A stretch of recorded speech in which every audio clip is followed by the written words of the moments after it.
শীঘ্রই দেশে ফিরবেন বিএনপির ভারপ্রাপ্ত চেয়ারম্যান তারেক রহমান। দলের মহাসচিবের পক্ষ থেকে দিনক্ষণ ঘোষণা আসতে পারে বলে জানিয়েছেন যুক্তরাজ্য বিএনপির সভাপতি এম.এ. মালিক। সাক্ষাৎকারে চ্যানেল আইকে তিনি জানান, নির্বাচনী প্রস্তুতি অনেকটাই গুছিয়ে এনেছেন তারেক রহমান। আক্তার হোসেনের report. BNP chairperson Begum Khaleda জিয়ার সফরসঙ্গী হিসেবে যুক্তরাজ্য থেকে প্রায় ১৯ বছর পর দেশে এসেছিলেন জিয়া পরিবারের ঘনিষ্ঠজন হিসেবে পরিচিত যুক্তরাজ্য বিএনপির সভাপতি এম.এ. মালিক। ফিরে গিয়ে এবার ৩ মাস পর আবারও দেশে এসে তিনি জানান, এবার আসার কারণ আগামী নির্বাচন।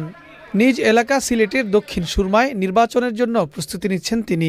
বলেছে তুমি দেশের মানুষের সেবা করো দেশে থেকে, এই জন্য আমার সেই ফুল প্রিপারেশন নিয়েছি। ভারপ্রাপ্ত চেয়ারম্যান সাহেবের সাথে কথা বলে আসছি, তো আমরা তো নির্বাচনের প্রিপারেশন নিয়েই তো কাজ করছি এবং সব কাজগুলি উনি মোটামুটি গুছিয়ে ফেলেছেন।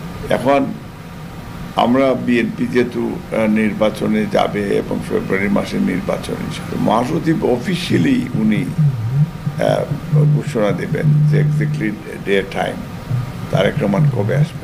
আগামী নির্বাচনে মনোনয়ন প্রত্যাশী সবাই রেড জোনে আছে মন্তব্য করে তিনি বলেন, নির্বাচনে মনোনয়ন নিয়ে চূড়ান্ত সিদ্ধান্ত নেবে দলের হাইকমান্ড।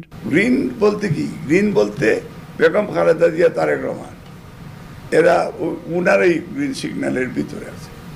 এর বাইরে স্ট্যান্ডিং কমিটি যারা আছে তাদের প্রতি আমাদের একটা রেসপেক্ট রয়েছে, তাদের সাথে কোনো কম্পিটিশন নেই।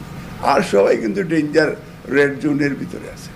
এখানে আপনার এটা বললেও কোনো কাজ হবে না যে green signal, green standing committee interview নেবে। মালিক জানান, দেশে আবারও বহুদলীয় গণতন্ত্র প্রতিষ্ঠা, জিয়াউর রহমানের উন্নয়ন ও উৎপাদনমুখী রাজনীতির বার্তা ঘরে ঘরে পৌঁছে দিতে নেতাকর্মীদের নির্দেশ দিয়েছেন তারেক রহমান। Akhtar Hossain, channel I, Dhaka.